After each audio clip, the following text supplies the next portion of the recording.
Carlos Nelson with the Kansas City Business Association, and we have a special guest tonight that's in the same industry that Cascade Media is in. Who do we have here?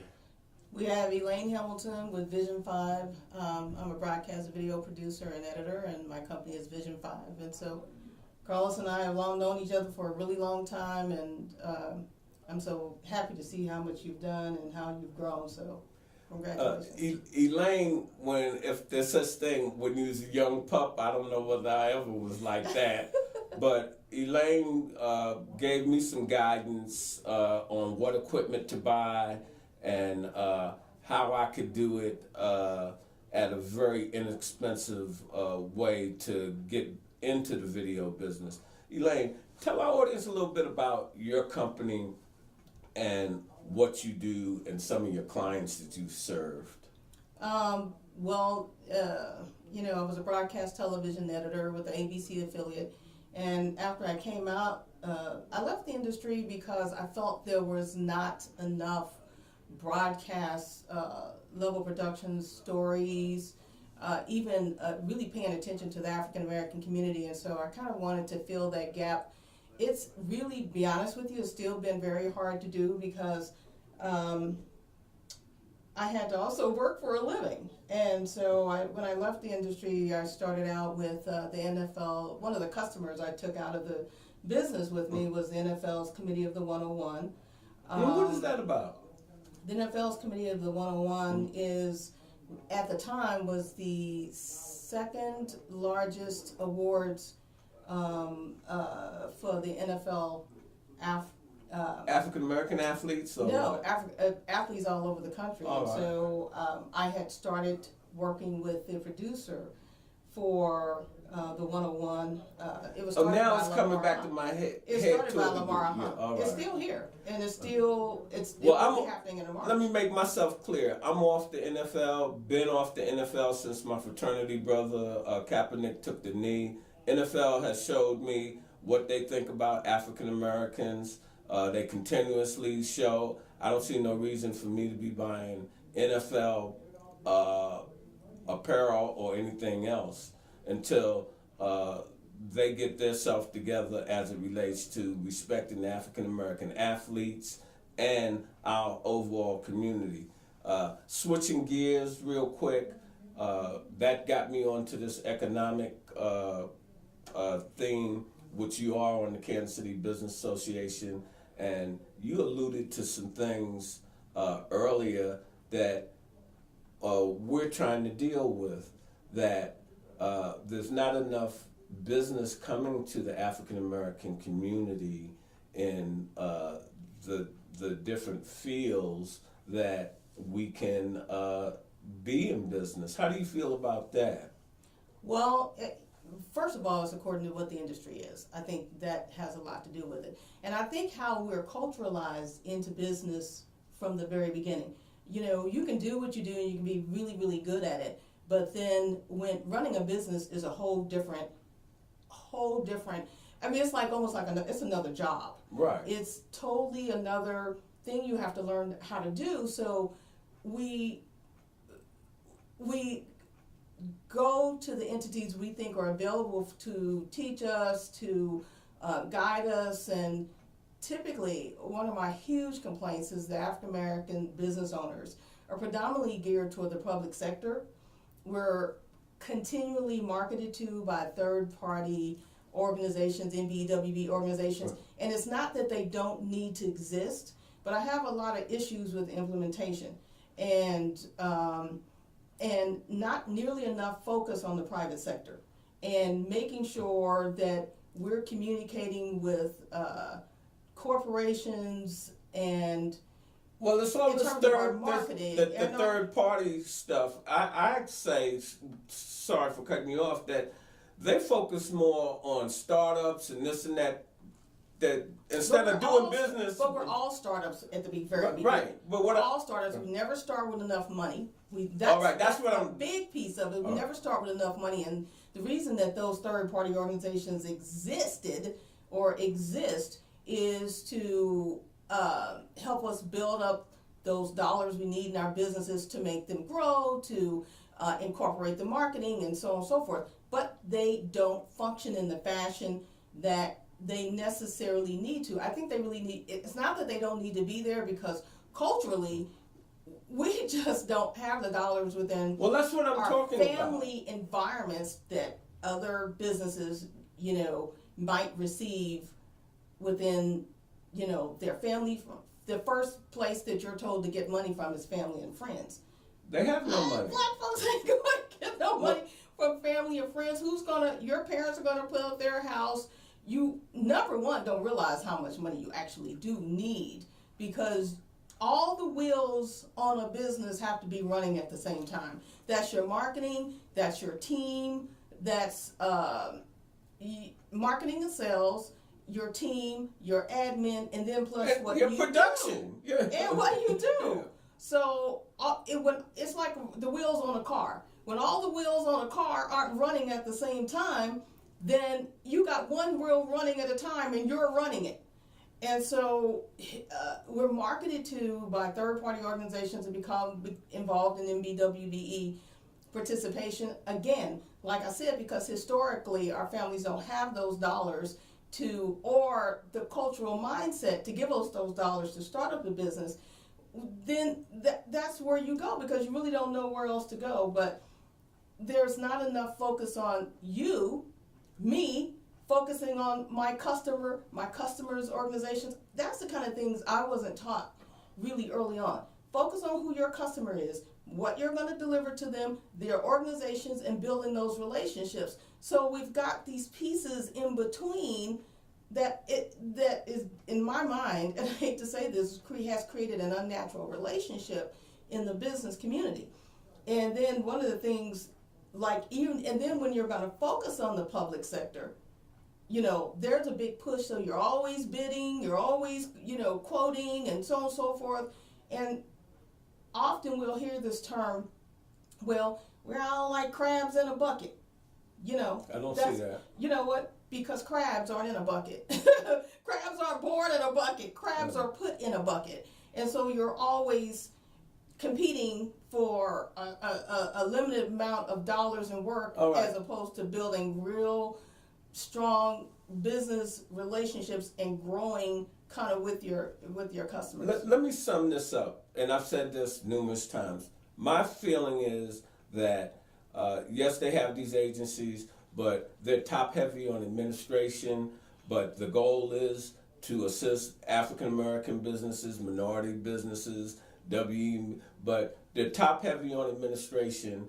And so the real bulk of the money that is supposed to come to help businesses are not going to businesses. They're going to administrative costs. To some degree. And because so, a lot of times they're also grant funded, and which is right. Well, hold on. I'm just saying, we are on the business show trying to get to our audience how difficult it is for us to be in business as African Americans, and what the stumbling blocks. If you let the media tell you, all these things are available, these grants, these this and that, and that's not so. If you're not putting the correct code words in the grants and really know what they're looking for to the extent to and the limited amount of money that's out there, they throw a piece of cheese out there and you got a million people trying to get it. All right. That's just ridiculous. That's how it's really business is really done. And it's really ridiculous in our community. And our community has been controlled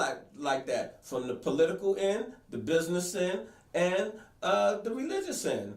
And I think all of that has come about behind lack of communications with our grassroots people, and that's what this program is designed, where we get involved and we know who is representing us across the board, whether it's downtown or Jeff City or Washington, D.C., and hold people accountable. And the other place where one of the things I was telling you, we're always looking at the leadership, but we also, like you said, you have to look down to the root.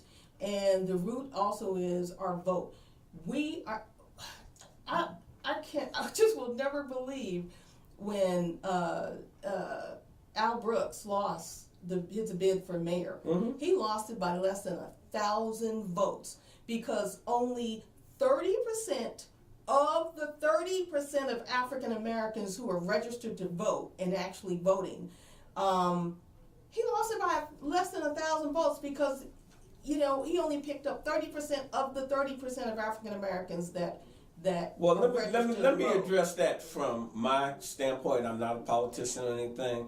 But our vote matters so much more than right. we But believe let it me does. hold it, because when I moved here in '78, we voted in this community, the African American community, and decided elections because our block vote meant we would decide after the majority community finished fighting it out. We would be the decision makers, but things were coming back to our community from our vote.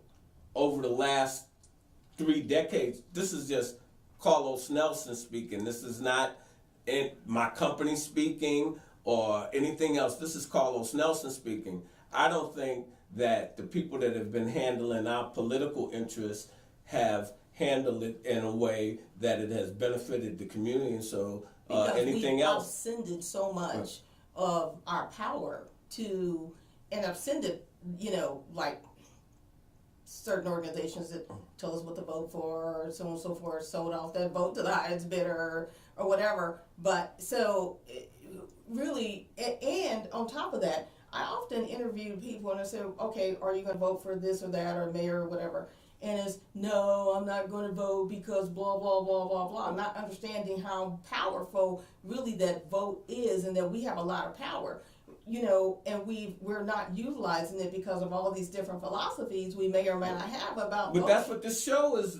That's what this show is about. That's what our network is about, to get across important issues that we all have interest in. Mm-hmm. And when I say that, I'm only interested primarily in the African American community because we're the ones that really need the most attention. But when the African American community is not doing well, how can Kansas City and the Kansas City leadership, business leadership, say that Kansas City is doing well? If we're not all doing well and eating, how can someone at the table look down and not see that you want a great city? It has to be inclusive. Yeah, and then and we have to push that with our vote, not just, I hate to say this because there's always this impression that we're all asking for a handout. And one of the things that the 2016 election taught us, and even just this recent shutdown taught us, is just how powerful the people really are. For someone to get into office with less than the popular vote, because so many people didn't vote, that you end up with the worst, probably. I mean, I'm not going to go into my political views, but it's difficult. Very, very, difficult situation. So that should prove to Americans that when you really get out and you get involved in that simple component of it, because democracy is one person, one vote, and the most number of people who vote, that person wins. And it just really comes down to how is that? Let's bring this full circle. That really affects your business. And that affects Kansas City, because if we're putting our vote where if we're putting our numbers would really impact, which direction this city goes. And so if you're a politician and you're trying to run and you're trying to get elected, Carlos, you might even decide to run if you really want to get elected, and you know that this power base has gone from 30% to 50%, then you're going to be a little bit more concerned about, what comes into this community. And what is dragging this community down more than anything is jobs in the community. When you go Easter Truce, you got to take a plane, train, and automobile to get to work. I keep saying, where's our Amazon on Easter Truce? There's a lot of space. and that's just an exaggeration. Amazon, Well, but that all has to do with dollars and cents, banking, and pushing yes. and migrating people, corporations to this side of town. And The that's called private gentrification right now. Well, it's gentrification is I live here, but I still go somewhere else, to work. When you want to regrow this community, if you had the level of